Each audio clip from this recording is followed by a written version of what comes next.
бүтэн 36.1 тэрбум та зүгээр нэг сурталчлага одоо хуулах хийж байгаа гэхэд хэдэн авгаан нэрэг тийм ээ нэг хэдэн бошоор тараах гэсэн жижиг сажиг хэвлэлийн нэг ажил та ингээд зарцуулсан гэх гээд байгаа юм уу?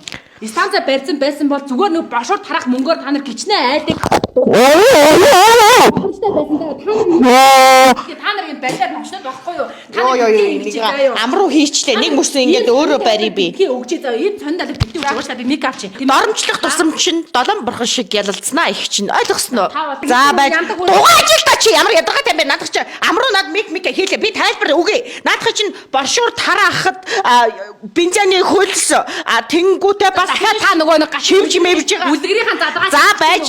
Ийм юм байдаг. Ямар гэсэн байдгүй заяа. Ийм юм байдаг. Намаас тийм ойлгож байна уу? Улс орны хөгжил намаас ихтэй, утааны аюулгүй байдал надаас ихтэй. Ойлгож байна уу? Чиний тархин дотор миний дуу утаа байна. Энэ утааг арилгахын тулд бид нар суртал агуулга хийн. Ойлгож байна уу?